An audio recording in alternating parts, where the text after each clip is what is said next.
जग जाओ।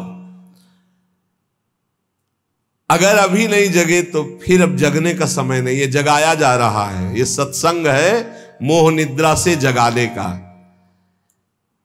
यहां तुम जिससे और किसी से प्रीति करते हो वो तुम्हें सुला देगा, जगाएगा नहीं। मोह भरे वचन बोल करके, मोह भरे कपट भरे वचनों को सुनने में बहुत अच्छा लगता है, लेकिन जब अध्यात्म और सत्य के वचन तो ऐसे लगते हैं बहुत कड़वे। मुंह मीठा भीतर कपट, पर्दा रहे है बास। मुंह में मीठा बोल रहे, हृदय में कपट, वहीं पर्दा लगाए भगवान बैठे वहीं देख रहे। जो सतमार्ग के पथिक है उनकी जबान में भले तुम्हें कड़वाहट लगे, लेकिन हृदय बहुत मीठा है और बेपर्द होकर भगवान वहां से बोल रहे, पकड़ पाओ तो पकड़ लो। गोला मारे ज्ञान का संत सिपाही कोय, उत्कट जिज्ञासु बने तो अजब उजाला होए। अजब उजाला होए अंधेरा सब ही नासे, अंतर्मुख हो लखे आत्मा अपनो भासे। कहे निर्भयानंद होए जिज्ञासु भोला, और जब संत मिले सिपाही तो ज्ञान का मारे गोला। अगर भगवान का पार्षद कोई संत जो विशुद्ध स्थिति में है, उसके वचन क्या करते हो? गोला का काम करते हैं। बोले ऐसा ज्ञान का गोला माला कि काम क्रोध लोभ मोह मद मत्सर सब मर गए और दिव्य प्रकाश हो गया हृदय में। गोला मारे ज्ञान का संत सिपाही कोई, उत्कट जिज्ञासु बने और अजब उजाला होए। अगर संत वचन सुन लिए तो अमोघस से खाली नहीं जाते हैं, ये तुम्हारे जीवन का परिवर्तन कर देंगे। बस आपको जरूरत है उन शब्दों को पकड़ने की। जिस समय अंतर्मुखता बढ़ने लगे, आपको अपने दोष दिखाई देने लगे, जान लेना संत वचनों का प्रभाव शुरू हो गया है। अंतर्मुख होए लखे, अपने दोष दिखाई देने लगे। मेरे में ये कमी, मेरे में ये कमी, हे भगवान ये मेरी कमियां कैसे दूर होंगी? तो जान लो संत संग का प्रभाव आपके ऊपर पड़ रहा है। आत्मा अपनो भाषे, अपने आप से अपने स्वरूप का बोध प्रारंभ हो जाता है जब किसी सच्चे संत का संग मिलता है। पाता है निज आत्मा विषयीन सो मन रोक, काम क्रोध के वेग की जो सही जावे झोंक। संत संगी वही है जो काम क्रोध के वेग को सह जाए।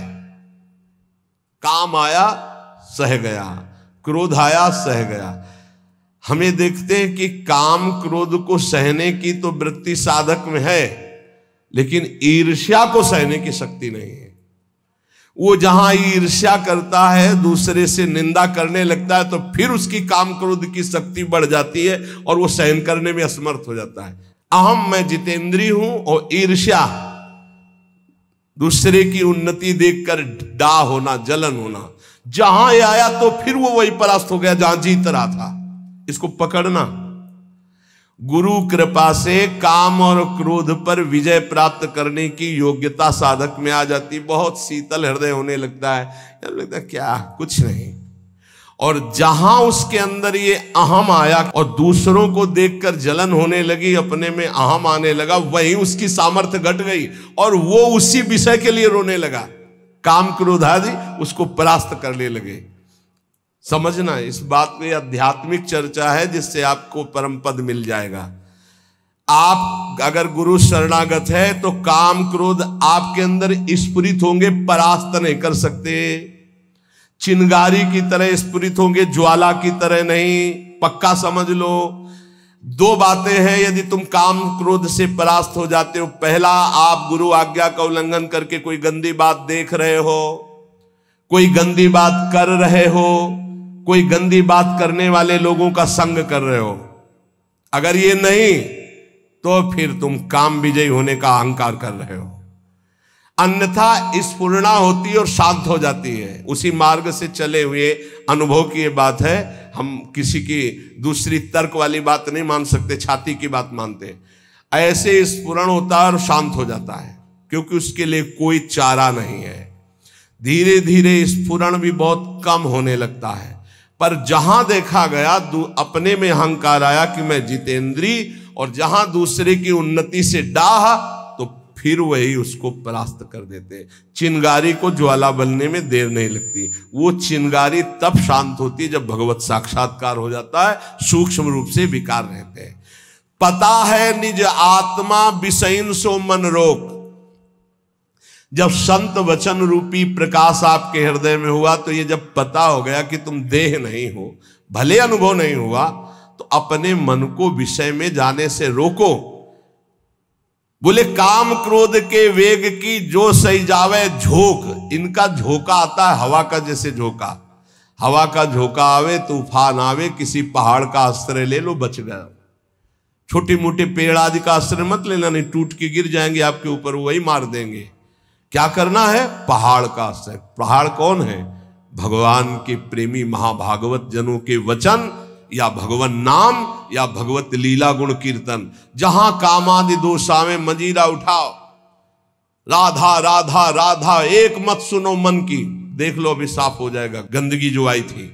या कोई संत के उपदेश सुनने लगो, या भगवान की लीला गायन करने लगो। प्रियालाल के चले जोई जोई प्यारो करे शुरू करो, और आज वह देखियो तो प्यारी, चले जाओ वहां तक 84 पदों का गायन पक्का। जब तुम्हें काम सतावे, चतुरासी जी का गायन शुरू कर देना, गायन। और अगर ना चला जाए तो हमसे बताना, ये निज अनुभव की बातें हैं। चतुरासी जी का फल ही है भवजल निधि को नाव, काम पावक को पानी। तो जो सही जावे झोंक, ये आंधी आती, जाएंगे टिकेंगे नहीं। आगमा पाइनो अनित्यास्तास्तितिक्षस्व भारत। जो सही जावे झोंक यार विक्षेप हटावे। निद्रा और आहार जुक्ति सो धीरे से घटावे। समझिए, काम क्रोध की झोंक आई तो कह रहे यार इस सह जाओ, भारी विक्षेप है, थोड़ी देर के लिए है, विचलित मत होना। विचलित वही होगा जो काम की खुराक रखे हुए है। खुराक क्या है? मोबाइल खोला, गंदी बात देख ली, या कोई अपने हाथ से गंदी क्रिया कर ली, या गंदे जनों का संग कर लिया। इससे क्या होगा? आप झोंक नहीं सह पाएंगे विकार की।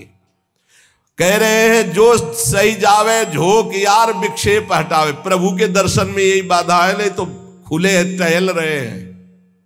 वृंदावन है, यहां खुले प्रभु टहल रहे हैं, बस दृष्टि चाहिए। यार का तात्पर्य बहुत प्रेम भरा शब्द है। मित्र एक बार सह जाए इसकी झोंक को, आगे निकल जाएगा। जो सही जावे झोंक यार विक्षेप हटावे। तो विक्षेप कैसे हटेगा? बोले निद्रा और आहार जुक्ति सो कछु धीरे से घटावे। बस कल भी चर्चा हुई थी निद्रा और आहार को कम करने की, पलटू स्वामी की। इन निर्भयानंद जी बड़े सिद्ध महापुरुष ब्रह्मानंद में डूबे हुई। इन दो पर असर साधक अपना दिखा दे, ये दो सबके ऊपर असर दिखाए, पूरा जीवन व्यतीत हो जाता है। खाना और सोना, अच्छा भोजन और खूब चक सोने को मिले। कह रहे कि अगर परमार्थ का लाभ लेना है तो साधक दो पर अधिकार करे, नींद और भोजन। फिर बार बार कहते हैं अभ्यास अभ्यास। नींद और भोजन, ये दो, निद्रा और आहार, फिर तीसरे पर विजय जो मैथुन, फिर चौथा जो भय। ये चार ऐसे दोष है पूरी सृष्टि को अपने अधीन किए हैं।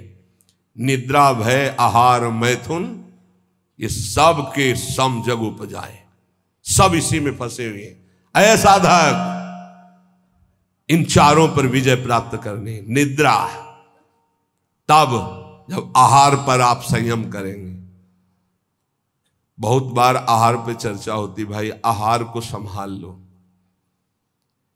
इसको बढ़ाते चले जाओ, एक एक कवल बढ़ता चला जाएगा।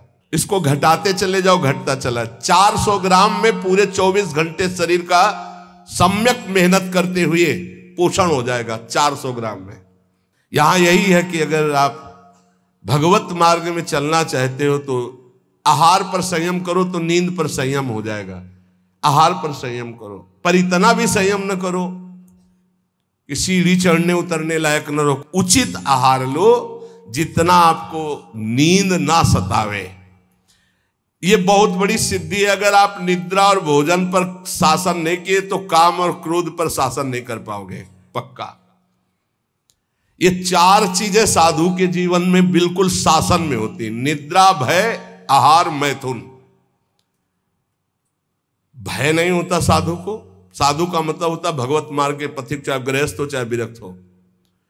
और नींद पर बहुत शासन होता है, और आहार पर बिल्कुल विजयी होता है वो। और वो मिथुन धर्म का त्यागी होता है, चाहे गृहस्थ हो चाहे विरक्त हो। अरे ऐसे ऐसे गृहस्थ हैं अपने ही पास हैं कि हम उनकी चरण वंदना करते हैं। वृंदावन में शपथ पूर्वक पति पत्नी कसम खाकर ब्रह्मचर्य से रह रहे हैं। सच्ची कहते हैं, हृदय से साधु बनने पर भी पूरे जीवन डर रहा है इसी बात का। और वो पति पत्नी एक जगह रह करके संयम से हैं, हम उनकी चरण वंदना करते हैं, चरण वंदना करते हैं। कोई भी जगत का महात्मा इस बात से डरता है कि संयोग ना हो। वो संयोग में पड़े हैं, एक ही घर में रहते हैं, ज्यादा जगह नहीं तो हो सकता है कोई एक ही आसन में रहते हो, लेकिन बलिहारी कसम पूर्वक ब्रह्मचर्य। और यही नहीं, बाहर भी रहते हुए ऐसे शिष्य है, तब ये लगता है कि भगवान की कृपा अमोघ है, क्या नहीं कर सकती। और आप लोग तो बैरागी हैं।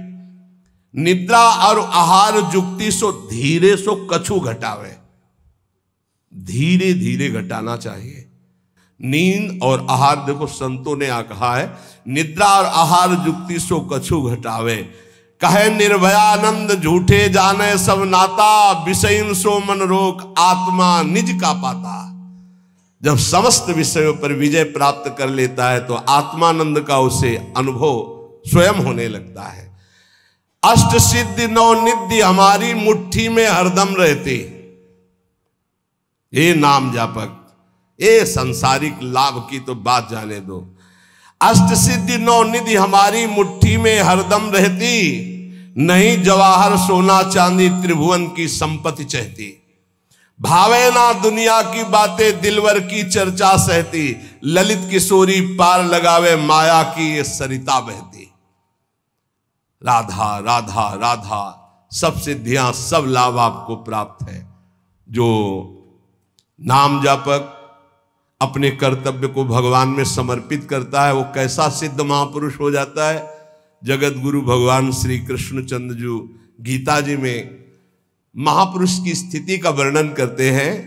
त्यक्त्वा कर्म फला संगम, बहुत दिनों के बाद है, त्यक्त्वा कर्म फला संगम नित्य तृप्तो निराश्रयः, कर्मण्यभिप्रवृत्तोपि नैव किंचित करोति सः।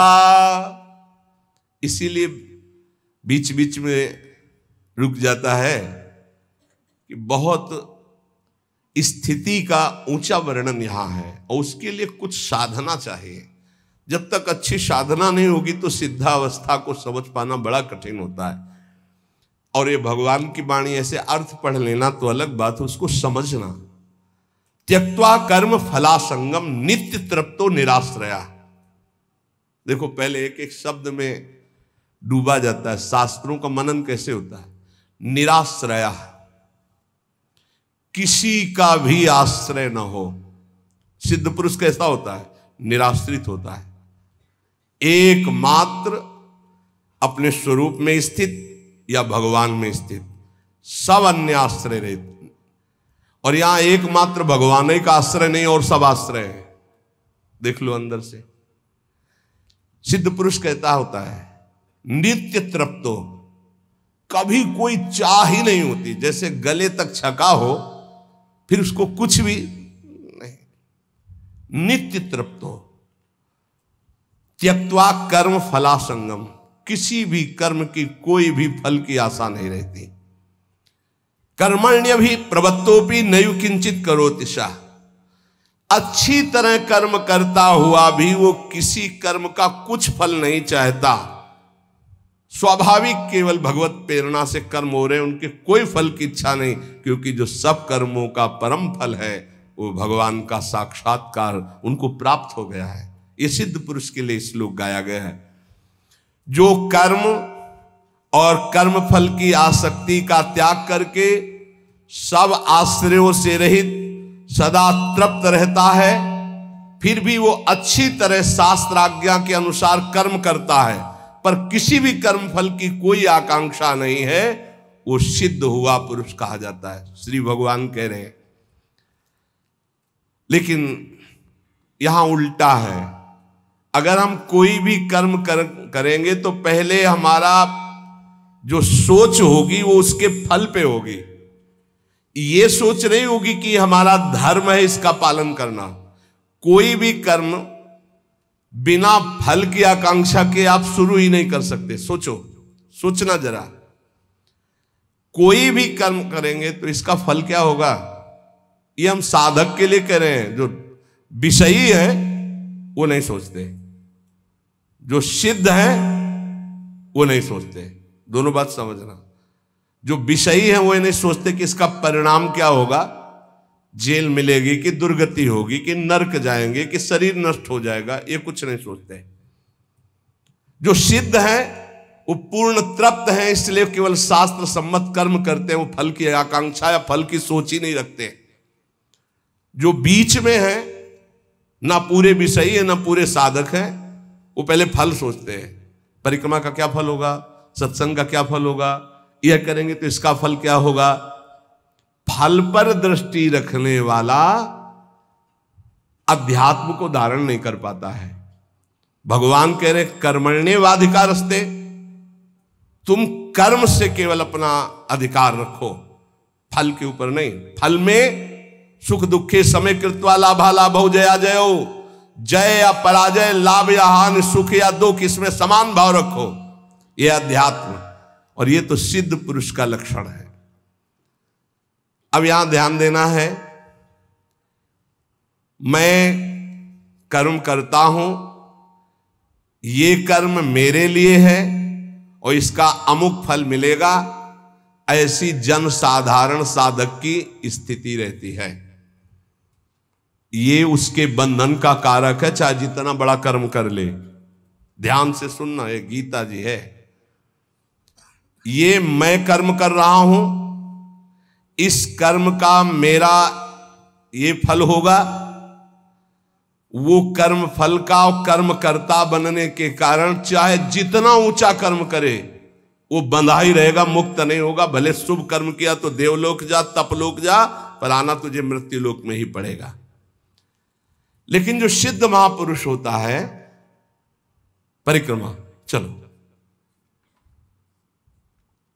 स्वाभाविक, उसको कोई लक्ष्य नहीं कि इसका फल क्या होगा। इसका अच्छा अटल्ला चुंगी से मुड़ गया, उधर पूरी नहीं हुई, कोई उसको शोक नहीं है, ना कोई लाभ है ना कोई हानि है, स्वाभाविक कर्म हो रहा है। क्यों? क्योंकि उसने अपनी इंद्रियों को, अपने मन को अधीन करके परमात्म तत्व की स्थिति प्राप्त की है। अगर इंद्रियां और मन पर विजय प्राप्त नहीं की तो जीवन मुक्त होते हुए भी दुर्गति को प्राप्त होगा। आत्मा जीवन मुक्त ही है, उसको कोई नहीं बांधा। इंद्रियां और मन बंधे होने के कारण आत्मस्वरूप जो जीवन मुक्त है उसको भोगना पड़ रहा है।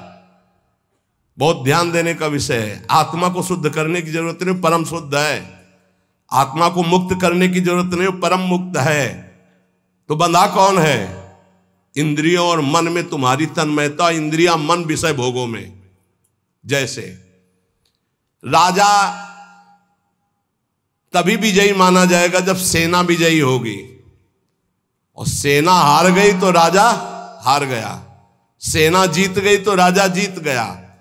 ऐसे ही इंद्रियां मन हार गए विषयों में तो तुम हार गए, तुम्हारी दुर्गति होगी। और इंद्रिय विजेता मन विजेता हो गए तो तुम जीवन मुक्त हो गए, क्योंकि जीवन मुक्त थे, जीवन मुक्त हो, जीवन मुक्त रहोगे। पूरी साधना इंद्रिय और मन की आ गई है। इंद्रिय और मन को भोगों से हटाकर प्रभु में स्थित करना तो विजयी।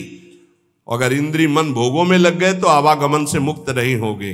लेकिन सिद्ध पुरुष की इंद्रियां और मन ये अपने आप शांत होते हैं, क्योंकि वो त्यक्त्वा कर्म फला संगम, ना कर्म में आसक्त है और ना फल में आसक्त है। श्री भगवान कह रहे नित्य तृप्तः निराश्रया। बहुत ध्यान देने योग्य बात है। जो निरंतर नाम जप करता है, लीला गायन करता है, उसमें सुख का अनुभव करता है। ध्यान रखना, आप जब कीर्तन करते हैं तो आप आनंदित होते हैं अंदर से, या आपका लक्ष्य होता है कि महाराज जी सुन रहे इसलिए मैं बड़ा आलाप लू लंबा? ध्यान देना, आप प्रियाजू को पुकार कर आनंदित हो रहे हैं, या आप ये देख रहे हैं कि चार लोग हम बहुत अच्छा गा लेते हैं, ऐसे भाव बदल गया। ध्यान रखना, अगर आप आत्मानंद के लिए गा रहे हैं मेरी लाडली मेरी प्रियाजू, तो आप उसमें तृप्त होंगे। उसकी तृप्ति आपको विषयों से विजय दिलाएगी। ध्यान देना, कथा सुनना, कथा करना, नाम जप करना, नाम कीर्तन करना, सेवा, इन सब से आत्म सुख की प्राप्ति होती। स्वांता सुखाय तुलसी। इस आत्म सुख के बल पर हम विषयों से विजय प्राप्त करते हैं। जब विषयी चित्त बार बार भोगों का चिंतन करता है तो एक जलन होती, एक अतृप्ति, एक अशांति होती है। उसी अशांति से वो दुर्गति को प्राप्त होता है। अशांतस्य कुतः सुखम। और नित्य तृप्तः, जो अपने प्रभु के नाम गुण लीला गायन में, परीक्षित जी कह रहे हैं श्री सुखदेव जी से कि प्रभु जिस प्यास से प्रेरित होकर मैंने मरा हुआ सर्प ऋषि के गले में डाला, आपके श्री मुख से निकलती हुई ये कृष्ण कथा अमृत से मुझे इतनी तृप्ति हो रही कि भूख प्यास का कोई भी पीड़ा नहीं, और 7वें दिन तक्षक डसेगा इसका कोई डर नहीं रह गया। ये नित्य तृप्ता, भगवान की चर्चा, भगवान का नाम, भगवान का गुण, एक आनंद। कब खत्म हुई मैं उठूं, इसका मतलब आपका चित्त आनंद में नहीं हो रहा, आपका चित्त अभी सांसारिक है। नहीं तो जिनके श्रवण समुद्र समाना, कथा तुम्हारी सुभग सरिनाना, भरे निरंतर हो ही न पूरे। हे भगवान, ये चर्चा 10 बजे तक चलती रहे, मैं ऐसा सुनता रहूं, ऐसी मांग हो। कोई हमसे बोले ना, निरंतर नाम जप करता, ये कीर्तन कर रहा हूं, दिन भर कीर्तन होता रहे, ऐसा अंदर उत्साह। वो परमात्मा में स्थित महात्मा नित्य तृप्त रहता, उसकी कोई आकांक्षा नहीं रहती। हमारी हाथ जोड़कर प्रार्थना सिद्धों की नकल न करे।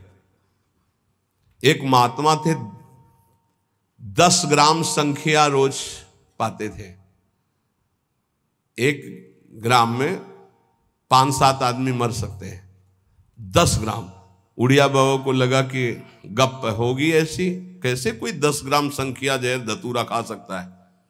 गए उन महात्मा के पास और कहा, आप 10 ग्राम जहर पाते हैं? बोले हाँ। बोले मैं देखना चाहता हूं। बोले शाम के 4 बजे।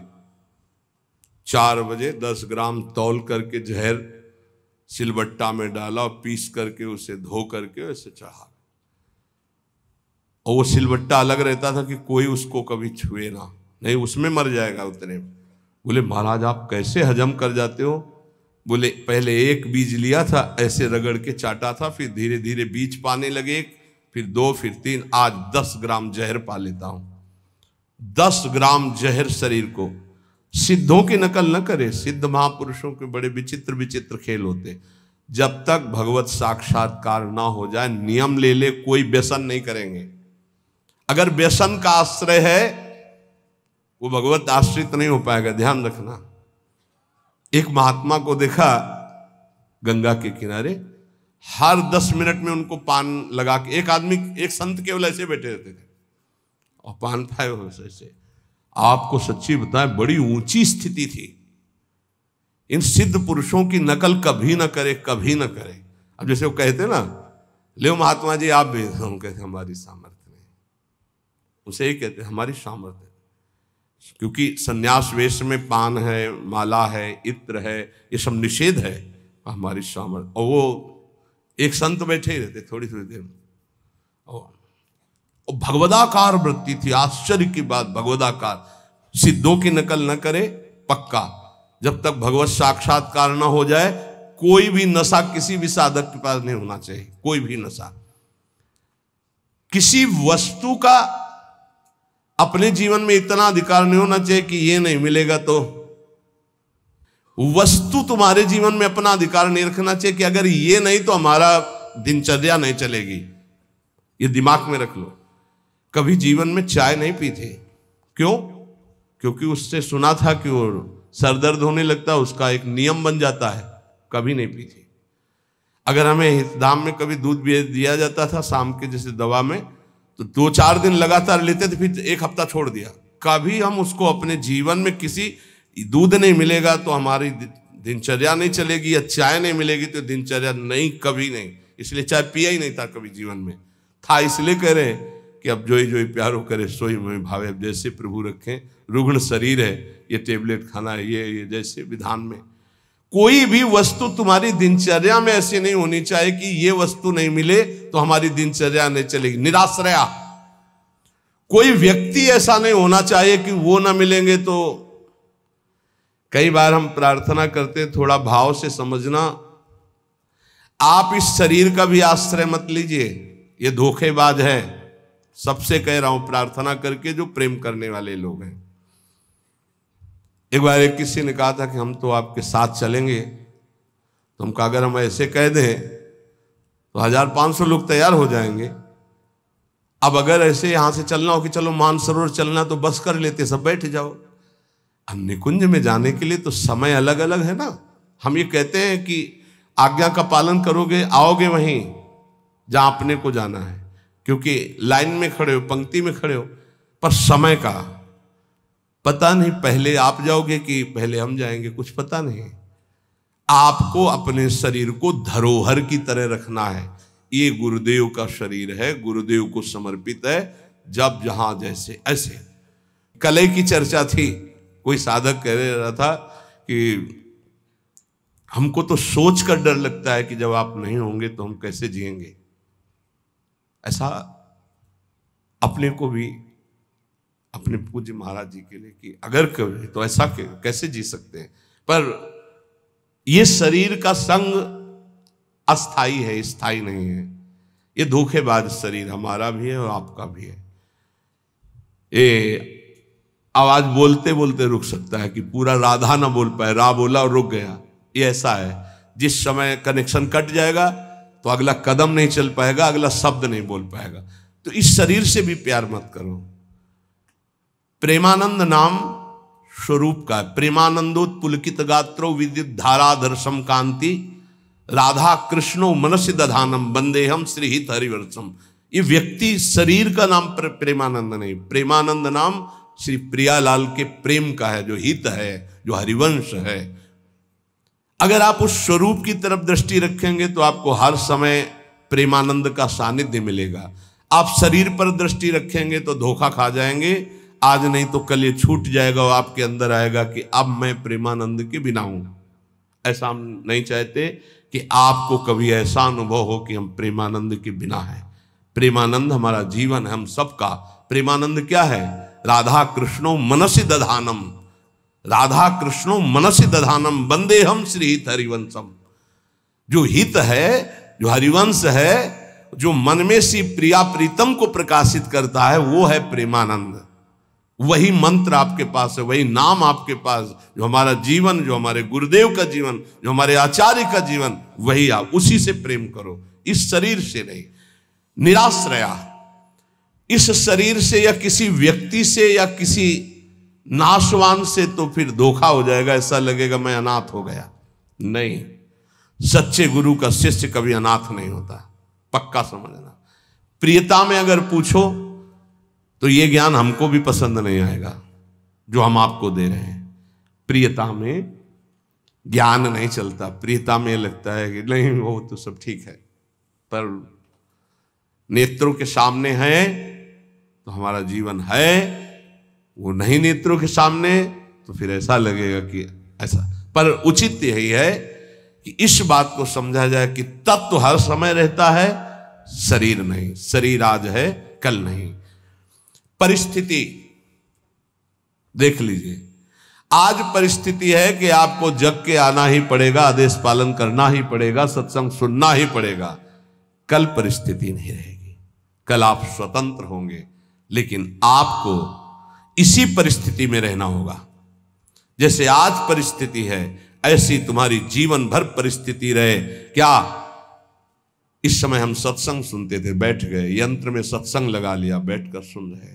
इस समय बाणी पाठ, तो बाणी पाठ में उपस्थित। इस समय हमारा अमुक सेवा, उसी सेवा में लगे। हमारी किसी परिस्थिति से हमारी दिनचर्या का परिवर्तन न हो जाए। किसी भी अन्य का आश्रय हमारे जीवन में ना आने पावे। एकमात्र इष्ट गुरुदेव का आश्रय, तो ऐसा निराश्रय ही परम आश्रय का बोध प्राप्त करता है। अन्य आश्रय नहीं होना चाहिए। धन का आश्रय, जन का आश्रय, व्यक्ति का आश्रय, वस्तु का आश्रय, कितना भी बड़ा धनी क्यों न हो, वो भगवद आश्रित की समानता नहीं कर सकता।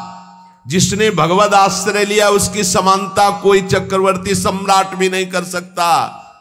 ध्यान रखना, जो सब जगह से आश्रित रहित होकर भगवान का आश्रय लिए है, उससे बड़ा कोई धनी जगत में नहीं है।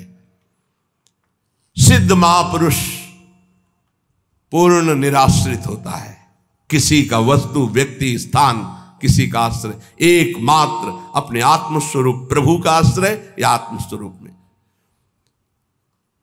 कर्मण्य भी प्रवृत्तोपि नैव किंचित करोति सा अभिप्रवृत्ताः। वो सांगोपांग से सब कर्म करता हुआ भी नहीं करता है, न फल की आकांक्षा होती है, न कोई कर्म करता है। सिद्ध पुरुष जैसे कोई भी देहाभिमानी कर्म करता है तो पहले संकल्प बनाता है, मैं ऐसा करूंगा, फिर उसे सांगोपांग करने की चेष्टा करता है, फिर उसके फल की बाट जो होता है। लेकिन सिद्ध पुरुष, मैं एक कर्म कर रहा हूं, इसका संकल्प ही नहीं बनता, अपने आप कर्म होता है। जैसे कभी कभी कोई कहते हैं कि हमें सूचना नहीं, हमें खुद सूचना नहीं थी, आपको कहां से सूचना हो जाए। चलो यमुना किनारे इस समय ब्याहुला होगा, इसी समय आया है, कोई संकल्प नहीं है, कोई कामना नहीं, बस चलो होगा, बस अभी चलो, परिक्रमा चलो, अभी कोई संकल्प नहीं, कोई ऐसे सांगोपांग कर्म होगा, पर मैं करता हूं इस भाव से नहीं, मैं करूंगा इस भाव से भी नहीं, और इसका ये फल होगा इस भाव से भी नहीं। ऐसा सिद्ध पुरुष का जैसे कर्म होता है, वैसे ही साधक को अगर करने की भावना है तो मिटानी चाहिए, फल की भावना है तो उसे समर्पित करनी चाहिए प्रभु को, तभी वो सिद्धावस्था को प्राप्त होता है। भगवत प्रसन्नता के लिए किया हुआ कर्म सिद्धावस्था की तरफ ले जाता है, पर सिद्ध पुरुष इसमें में भी नहीं रहता कि ये भगवान की प्रसन्नता के लिए होता है। वो स्वाभाविक हो रहा है, खिलवाड़ जैसा सांगोपांग हो रहा है। जैसे गांव में बैलगाड़ी लेकर किसान जाते थे तो 8-10 बच्चे दौड़ पड़े और हिलक कर बैठ गए, आधा किलोमीटर तक बैठ के गए, फिर उतर के पैदल चले आए। उनसे पूछो क्यों किया, कोई उत्तर नहीं, बस खिलवाड़। खेल खेल में ऐसे ही संपूर्ण सांगोपांग क्रियाएं होती है, कोई फल की आकांक्षा नहीं। बालवत सिद्ध महापुरुष का संपूर्ण सांगोपांग शास्त्र सम्मत कर्म होगा, लेकिन न करता है और न फल की आकांक्षा है। निराशीर्यत चित्तात्मा त्यक्त सर्व परिग्रह। सिद्ध पुरुष शारीरम केवलम कर्म कुर्वन्नाप्नोति किल विषम। निराशीर्यत चित्तात्मा, जिसका शरीर बस में है, शरीर बस में, हिलन डुलन चेष्टा रहित, बहुत जरूरी है ऊर्ध्वगामी वीर करने के लिए, ऊर्ध्वरेता बनने के लिए शरीर को निश्चेष्ट करना बहुत जरूरी है। अगर आसन पर बैठे, तो कल भी कहा था, आज भी कह रहे हैं, कुछ देर तो ऐसे बिना हिले डुले बैठना सीखो। शांत, आपका शरीर स्वस्थ है, शांत, पीड़ा युक्त शरीर पर शांत, बार बार इधर उधर नहीं, शांत शरीर वश में, जहां हाथ रखा वहीं रख दिया, 1 घंटा नहीं उठाया। जैसे बैठे वैसे बैठना सीखो। ये बार बार बार बार बार ऐसे, ये वायु है, पच जाएगी, ये और कुछ नहीं है, वायु है, बार बार पीड़ा देती है, वो पच जाएगी, वायु पच जाएगी। जो आसनों पर बैठते हैं उन्हें कभी वात रोग नहीं होता, ये गठिया दर्द ये सब नहीं, शांत वायु पच जाए। वृद्धावस्था तक उनको वायु रोग नहीं होगा जो आसनों पर बैठते, शांत। शरीर का जिन्होंने बस में करने के निश्चेष्ट कर दिया है, अगर 100 आसन पर लेटे तो 2 घंटे उसी 100 आसन पर सीधे ऐसे ऐसे भी नहीं होगा, 100 आसन पर ही लेटे। करवट ली, रात्रि व्यतीत कर 2 घंटे 3 घंटे जो उसी करवट में, नींद आवे ना आवे, बैठे तो उसी बैठक में, खड़े तो फिर आधा 1 घंटा उसी जगह खड़े। मंत्राकार वृत्ति के लिए शरीर को निश्चेष्ट करना अत्यंत आवश्यक है। अरे 1 घंटा के लिए करना 24 घंटे में सीख जाओ, वैराग्य भाव में हो या गृहस्थी में भक्ति में लोग। थोड़ा तो निराशीर्य चित्तात्मा, जिसका शरीर बस में है, और फिर अंतःकरण। अभी शरीर बस में नहीं तो अंतःकरण को क्या समझोगे? मन बुद्धि चित्त अहंकार, बुद्धि मंत्र के निर्णय में लगी हुई है, राधा। मन बार बार उसी को लिख रहा है, चित्त बार बार उसी का चिंतन कर रहा है, अहम उसी में लीन हो रहा है, राधा राधा राधा राधा। पूर्ण अंतःकरण लय उसी में। जैसे घड़ी का सेलेंच लो तो मिनट सुई, सेकंड की सुई, घंटे की सुई, वही ऐसे ही राधा नाम में ही, जैसे हम राधा नाम उच्चारण, ऐसे मंत्र में पूरा मन बुद्धि चित्त अहंकार पूरा उसी में लीन, या अपने स्वरूप में स्थित अंतःकरण का लय। अंतःकरण तब बस में हो, पहले शरीर तो करो, पहले इंद्रियां तो करो, कुछ तो थोड़ा अध्यात्म के विषय में समझो अच्छी तरह से। जिसका अंतःकरण बस में, यह सिद्ध पुरुष का लक्षण है। शरीर बस में, अंतःकरण तब जब इंद्रियां बस में।